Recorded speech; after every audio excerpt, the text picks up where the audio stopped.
हमारा टॉपिक है electric field intensity on equatorial of N electric dipole. Okay, start करते हैं। Electric field intensity on equatorial of N electric dipole. और most important हुआ करता है ये, ठीक है। समझिए आप, मान लीजिए हमारे पास कोई इलेक्ट्रिक डाइपोल है, ये है वो,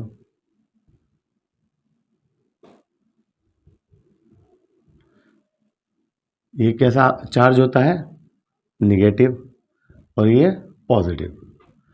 ओके, इसकी जो लेंथ होती है, डिस्टेंस होती है इनके बीच की, वो कितनी होती है, 12 होती है।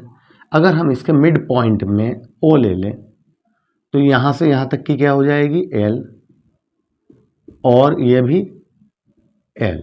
ओके, हमें कहाँ निकालनी है, इक्वेटोरियल पर निकालनी है इंटेंसिटी ऑफ इलेक्ट्रिक फील्ड। तो इक्वेटोरियल को हम क्या मान लेंगे, कहाँ से, ऐसे कितने डिस्टेंस पे मान लेंगे हम, पॉइंट पी मान लेंगे यहाँ पर, ठीक है, आर डिस्टेंस पर मिड पॉइंट से। ओके, इसे हम इससे और इससे, ठीक है, मिला देते हैं। ठीक सही करके मिलाना, बिल्कुल स्केल से मिला लेना।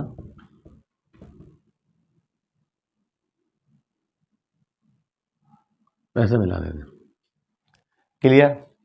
तो हमें इस पॉइंट पर क्या निकालनी है, इलेक्ट्रिक फील्ड निकालनी है। फिर हम जिस पॉइंट पर हमें निकालनी होती है उस पर हम क्या कहते हैं कि यहाँ पर आके खड़े हो जाओ और देखिए कितने इलेक्ट्रिक वो मतलब चार्ज है। तो कितने चार्ज हैं, आपने यहाँ से चारों तरफ देखा, एक पॉजिटिव और एक नेगेटिव, क्लियर। तो इस पॉजिटिव की वजह से यहाँ पर इंटेंसिटी, इसकी वजह से यहाँ पर इंटेंसिटी, ठीक है। तो इस पॉजिटिव की वजह से इंटेंसिटी निकालना है, लेकिन पॉजिटिव होने की वजह से इसकी इलेक्ट्रिक फील्ड लाइंस किधर की ओर होंगी, बाहर की ओर, और इसकी वजह से जो इंटेंसिटी मिली उसे क्या कह दिया हमने, E1। इसकी वजह से कहाँ की ओर होती है, इनवर्ड, तो कहाँ की ओर होगी, E2। तो E1 भी मालूम हो गया हमें, E2 भी मालूम हो गया। अब बात आती है कि भाई इन दोनों में आपस में इन्हें निकालेंगे कैसे, नेट कैसे निकालेंगे इनका। तो मैं याद होगा जब हमने एक्सेल पर कराया था तो एक्सेल पर क्या आई थी, एक इधर को आई थी इंटेंसिटी और एक इधर को आई थी, क्लियर है। तो हमने कहा था इनका नेट कैसे निकालोगे, ई नेट, तो क्या करा था, E1 माइनस E2, ठीक। लेकिन यहाँ पर हमें नहीं पता हो रहा, हमें ये पता होता है जब दो वेक्टर एक दूसरे के अपोजिट होते हैं तो माइनस का साइन आता है, दो वेक्टर अगर एक दूसरे के सेम साइड में होते हैं तो क्या आता है, प्लस आता है। तो यहाँ पर क्या आ जाएगा, E is equal to E1 plus E2। लेकिन यहाँ पर ना तो अपोजिट समझ में आ रहा है, ना क्या हो रहा है, ठीक है, अपोजिट है, ना ही इक्वल है, सेम साइड है। तो अब क्या करेंगे, तो इनका रिजल्टेंट जब दो वेक्टरों के बीच ऐसा, ठीक है, मतलब कोई एंगल आ जाता है तो इनके बीच जो इंटेंसिटी होती है वो ऐसे निकाल ली जाती है। ये क्या हो गई हमारी इंटेंसिटी, ठीक है, ई नेट आ गया, क्लियर है। ये बातें हम यहाँ पे कुछ लिख देते हैं, क्या लिखेंगे, there is an electric dipole, we have to find, ठीक है, we have to find the electric field, the electric field intensity on equatorial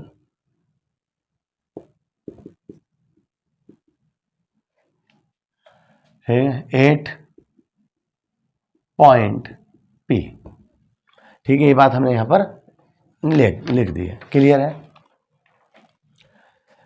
there is an electric dipole, we have to find the electric field intensity on equatorial at point P. Okay, हाँ अब बताइए, अब देखो थोड़ा समझो।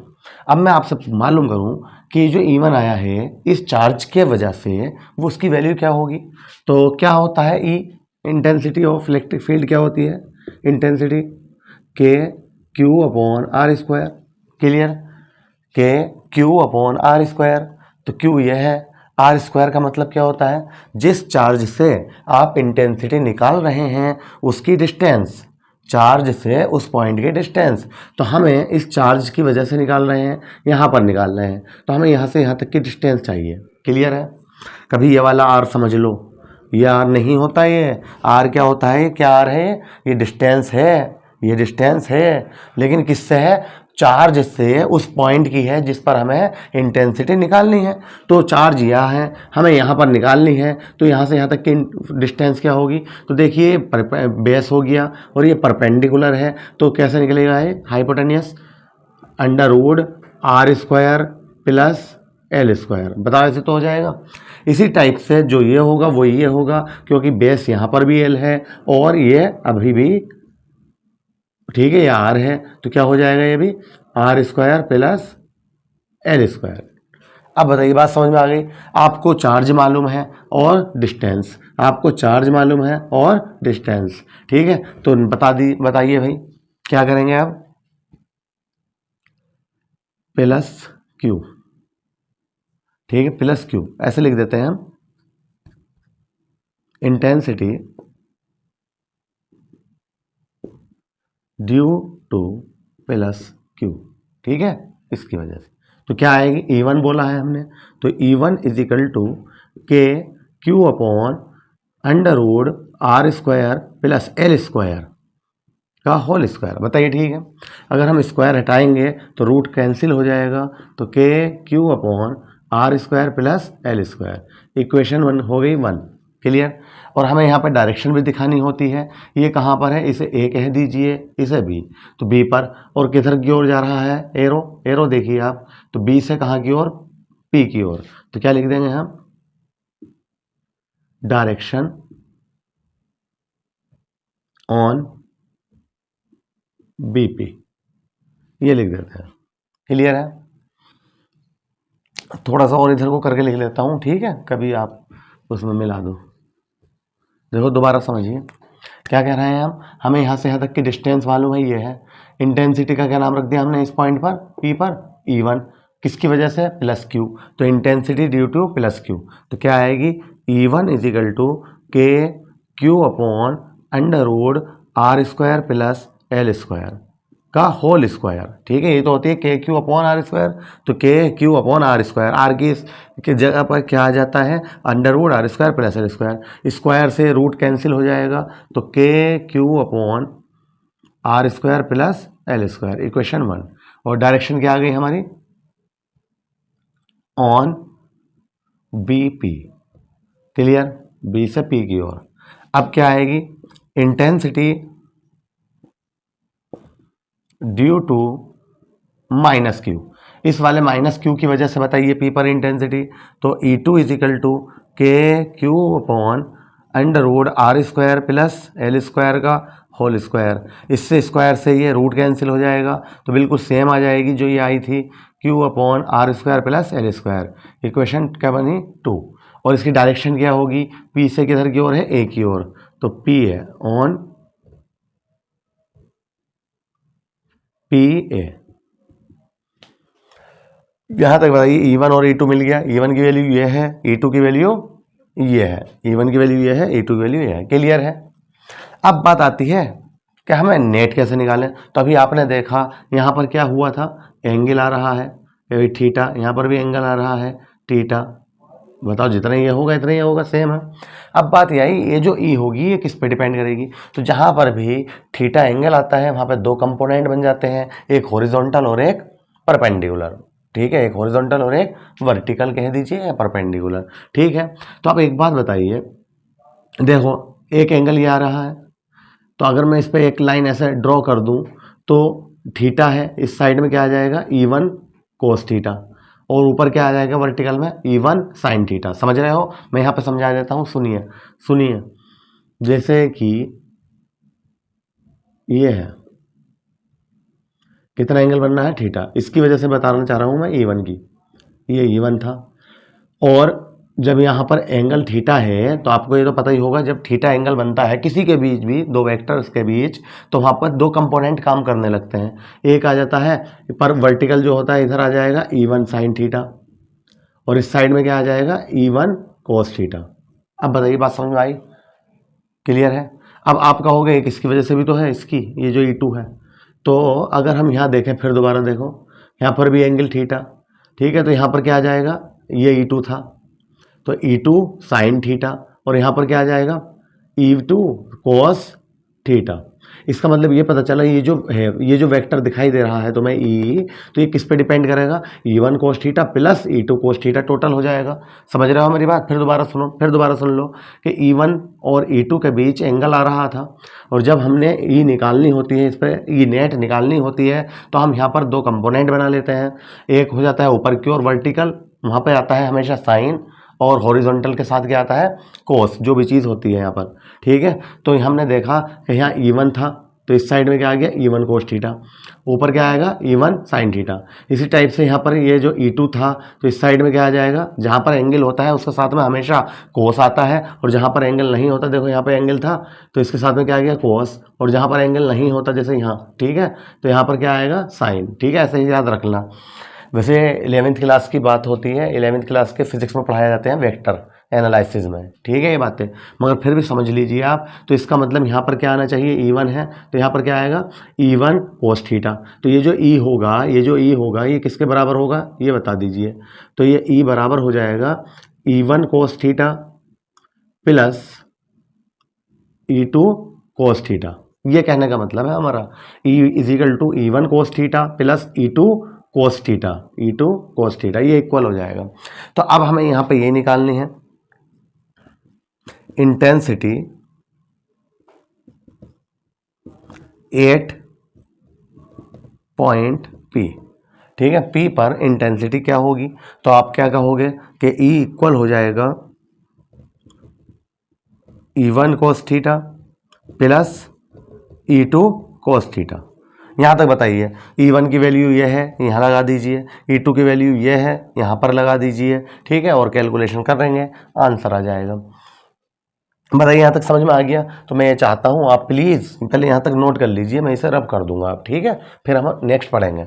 इसे साफ कर देते हैं ना, बस आपको ये डायग्राम बना के आना है वहाँ पर बोर्ड के एग्जाम में, और ऐसे करना है, यहाँ तक नोट करिए आप, ठीक है, कर लिया होगा आपने। तो मैं इसे रफ कर देता हूँ, ठीक है, समझ में तो आ गया। ये बताइए, E इज इक्वल टू क्या है, E1 cos theta plus E2, लेकिन अभी हमें इसकी ज़रूरत पड़ेगी, ठीक है, कोस थीटा की वैल्यू, अभी इसे ऐसे रहने दो, अभी मैं इसे साफ कर देता हूँ।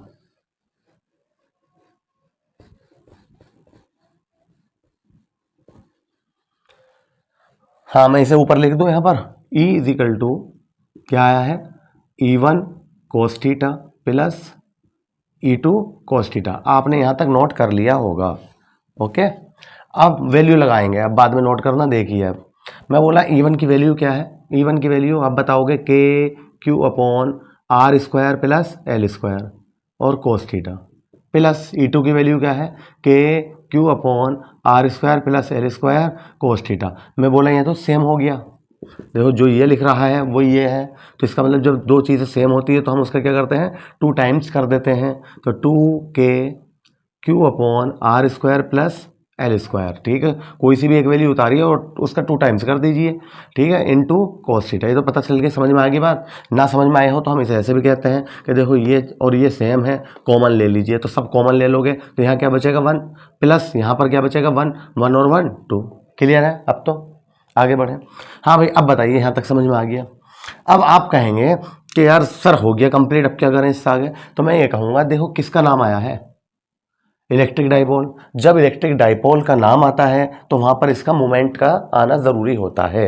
इलेक्ट्रिक डाइपोल का मोमेंट क्या होता है, P is equal to 2QL, P is equal to 2QL। देखो 2 भी है, Q भी है, लेकिन L नहीं दिखाई दे रहा है यहाँ पे इस टर्म में, तो अब L कहाँ से लाएं। तो अब हमने देखा कि कोस तो है हमारे पास, तो cos theta is equal to क्या होता है, base upon base upon hypotenuse, तो इस्तेमाल कर रहे हैं हम।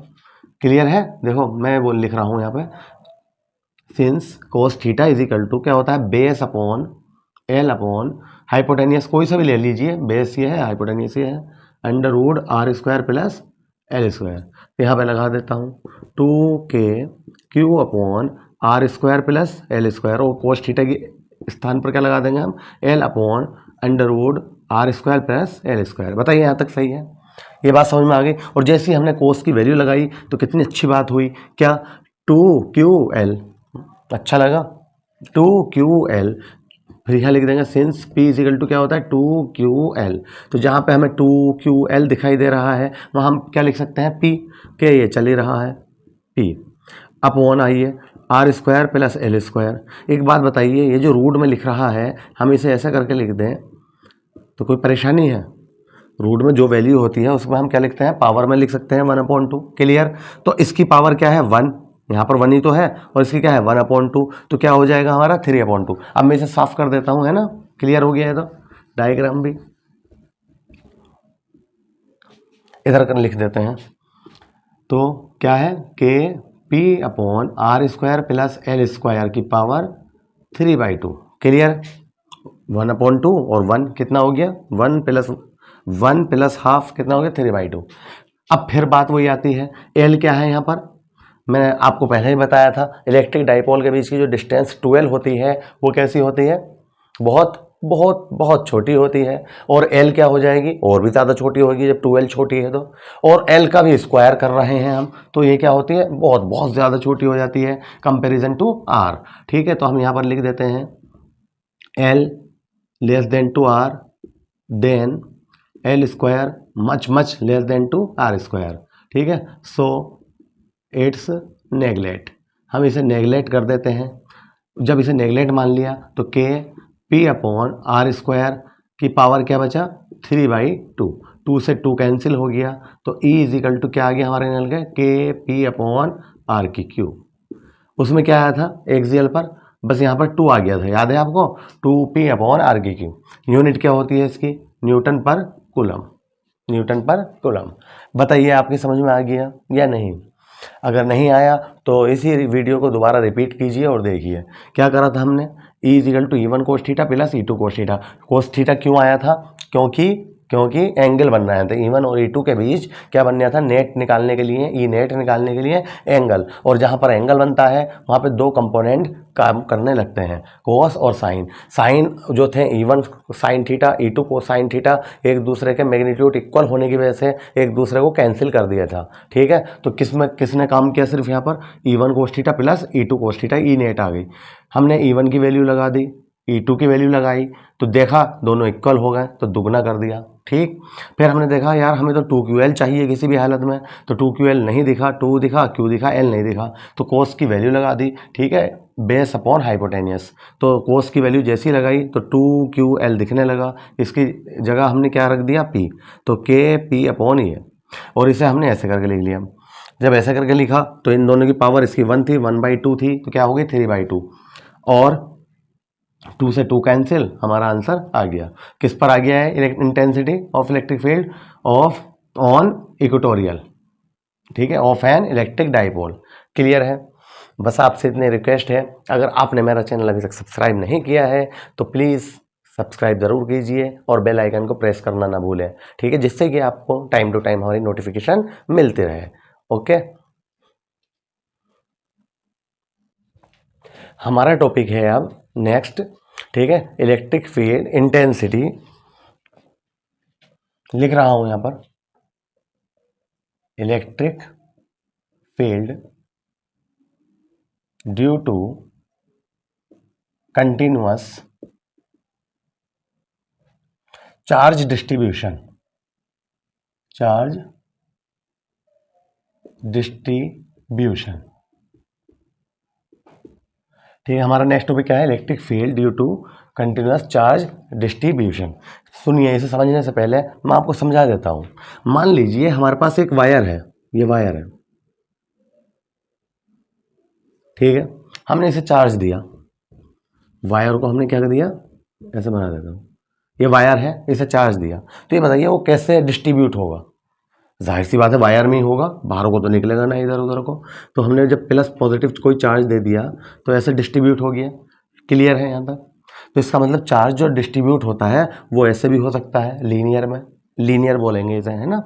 अब मान लीजिए हमारे पास कोई सरफेस है इस टाइप से, रेक्टेंगुलर टाइप। क्लियर? हमने इसे भी चार्ज देते हैं। अब वो बताइए कैसे डिस्ट्रीब्यूट होगा।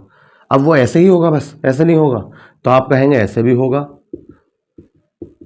और ऐसे भी होगा, मतलब लेंथ में भी होगा इसकी, और इसकी क्या होगी, विड्थ में भी होगा। ठीक है, जो भी इसकी विड्थ है। क्लियर है यहाँ तक? अब एक बात और बताइए मुझे, अगर कोई हमारे पास कोई कंडक्टर इस टाइप से है, क्यूब टाइप, या क्यूबॉइड हो, ज़रूरी थोड़ी क्यूब हो, क्यूबॉइड हो, समझ रहे हो मेरी बात। अब मैं इसे चार्ज दे दूँ, वो कैसे डिस्ट्रीब्यूट होगा? आप कहोगे इसकी लेंथ में भी होगा, विड्थ में भी होगा और इसकी हाइट में भी होगा। अब बताइए बात समझ में आ रही है? तो इसका मतलब ये पता चला चार्ज 3 टाइप से डिस्ट्रीब्यूट हो सकता है। ठीक है, कैसे? लीनियर में हो सकता है, सरफेस में हो सकता है, और कैसा हो सकता है, वॉल्यूमेट्रिक में हो सकता है, वॉल्यूम में हो सकता है। क्लियर हो गई ये बात? यही हम यहाँ पे पढ़ने जा रहे हैं, इलेक्ट्रिक फील्ड ड्यू टू क्या है, कंटिन्यूअस चार्ज डिस्ट्रीब्यूशन। ठीक है, इलेक्ट्रिक फील्ड क्या है। तो ये इंपॉर्टेंट टॉपिक यूं है क्योंकि हमारा जो नेक्स्ट टॉपिक चलेंगे गोस थ्योरम, ठीक, गोस की मतलब एक्सपेरिमेंट के ये चलेंगे और एग्जाम्पल चलेंगे, तो उसमें हम इन तीनों चीज़ों का यूज़ करेंगे। क्लियर है? तो देखते हैं पहला टॉपिक, लीनियर। देखो अभी क्या बताया था, बस डायरेक्ट समझ लो आप इसे। वैसे ये जो टॉपिक है इनका इस्तेमाल करेंगे हम आगे। ठीक है, बस याद रखना, जब हमने कोई वायर लिया, इसमें हमने क्या दे दिया, ठीक है, पॉजिटिव प्लस प्लस प्लस, तो एक समान रूप से क्या हुआ, यूनिफॉर्मली एक जगह एक समान रूप से क्या हो गया, डिस्ट्रीब्यूट हो गया। ठीक है, कंटिन्यूअस हो गया। तो इसे क्या बोलते हैं हम, लीनियर चार्ज डिस्ट्रीब्यूशन। ठीक है, और इसकी जो डेंसिटी आती है उसे कहते हैं लीनियर चार्ज डेंसिटी। बस आपको ये याद रखनी है, और उसे लिखते हैं हम लेमडा से। लेमडा इजिकल टू होता है क्यू अपॉन एल। क्यू क्या है, जो हमने इसे चार्ज दिया था, एल क्या है, जो इसकी लेंथ है। क्योंकि वो कैसे डिस्ट्रीब्यूट हुआ है, ओनली लीनियर में हुआ है, तो ओनली क्या ले लेंगे हम यहाँ पर, एल। बस ये फ़र्क है। नेक्स्ट जब हम सरफेस की बात करेंगे जिसमें लेंथ और ब्रेथ आएगी, तो यहाँ पे क्या कर देंगे उसमें ए, क्योंकि वहाँ पे 2 चीज़ आ जाती है, लेंथ भी और ब्रेथ भी। क्लियर है? तो दूसरा टॉपिक आता है हमारा, अभी बनाया था हमने, कोई अगर हम क्या ले लें, इस टाइप से कोई भी सरफेस ले लें। ठीक है, इस टाइप से, ये हमने वायर है, वैसे कभी तुम सोचो इसे भी तो ऐसे ही बना दिया रेक्टेंगुलर, ना भाई ना। ठीक है, वायर तो वैसे ये है, मगर मैं फिर इसे चार्ज कैसे दिखाता आपको, इस वजह से हमने इसे थोड़ा चौड़ा करके बना दिया। ठीक है, रेक्टेंगुलर को हम ऐसे बना रहे हैं, या इसे तुम अगर बिल्कुल ऐसे ही लग रहा है तो आप इसे स्क्वायर की तरह भी बना सकते हो। ठीक है, कोई ऐसा सरफेस है हमारे पास। क्लियर है? अब तो इसे हमने चार्ज दे दिया, तो किस टाइप से डिस्ट्रीब्यूट हुआ, इसमें इधर भी हुआ और इधर भी हुआ। ठीक है, तो इसे बोलते हैं हम, ठीक है, सरफेस चार्ज डिस्ट्रीब्यूशन। ठीक, क्या कहते हैं हम इसे, सरफेस चार्ज डिस्ट्रीब्यूशन। और इसकी जो डेंसिटी होती है उसे लिखते हैं हम सरफेस चार्ज डेंसिटी। तो इसे किससे लिख देंगे हम, sigma is equal to Q upon A. इस पर भी न्यूमेरिकल आ जाते हैं इन फॉर्मूलों में। बताइए यहाँ तक सही है? अगर मैं इसकी यूनिट मालूम करूँ, इसकी यूनिट मालूम करूँ, तो क्या होनी चाहिए, इसकी यूनिट क्या होगी, देखो कूलाम अपॉन में क्या है, एल, तो कूलाम पर मीटर। क्लियर? इसकी यूनिट क्या हो जाएगी, कूलाम पर मीटर स्क्वायर। ठीक है, हम जो यूज़ करेंगे इस चैप्टर में इस वाले फॉर्मूले का, और इसका बहुत यूज़ करने वाले हैं। ठीक है, फिर भी तीसरा भी समझ लीजिए। तीसरे में हम क्या ले लेते हैं, कोई भी वॉल्यूमेट्रिक सरफेस ले लेते हैं। मान लीजिए कोई भी हमने क्या ले लिया, क्यूब ले सकते हैं जैसे हमने बनाया था अभी। ठीक है, क्यूबॉइड ले सकते हैं ऐसे। बताइए, ठीक है? ऐसा हमने इसे क्या करा, चार्ज डिस्ट्रीब्यूट किया, तो इसके क्या हुआ, लेंथ में भी और इसके ब्रेथ में भी और इसकी हाइट में भी। ठीक है, यूनिफॉर्मली क्या हो गया, डिस्ट्रीब्यूट हो गया। समझ रहे हैं मेरी बात? यूनिफॉर्म क्या हो गया, डिस्ट्रीब्यूट हो गया। अब उसी क्या बोलते हैं, वॉल्यूम चार्ज डेंसिटी या डिस्ट्रीब्यूशन कही है पहले, ठीक है, फिर डेंसिटी लिख देंगे, डिस्ट्रीब्यूशन। और इसका जो वॉल्यूम डेंसिटी होगी उसे क्या बोलेंगे हम, वॉल्यूम चार्ज डेंसिटी, ठीक है, वॉल्यूम चार्ज डेंसिटी। इसे रो से लिख देते हैं, रो इज इक्वल टू होता है Q अपॉन V। बताइए समझ में आ रही बात। यहाँ पर ओनली लेंथ था तो L, यहाँ पर क्या था सरफेस था तो A, यहाँ पर क्या है वॉल्यूम है तो यहाँ अपॉन में क्या आ गया V। अगर मैं इसकी यूनिट मालूम करूँ तो क्या बताओगे आप, कूलाम पर मीटर की क्यूब। बताइए याद रख लोगे क्यों, आगे के जो टॉपिक है हमारी गॉस थ्योरम उनमें हम इसका यूज़ करेंगे, ठीक है। उसके एक्सपेरिमेंट जो होंगे, lambda is equal to Q upon L, sigma is equal to Q upon A, इसे सिग्मा बोल देते हैं, ठीक है, और rho is equal to Q upon V। इसका यूज़ करने जाएंगे हम आज इस चैप्टर में, और इसका यूज़ करेंगे हम इस चैप्टर में, ठीक है। इसका यूज़ नहीं होता, ठीक है। अगर कोई आएगी बात तो आपको पता होना चाहिए, न्यूमेरिकल्स आ जाए इस पर तो ये होता है। यहाँ तक बताइए समझ में आई बात।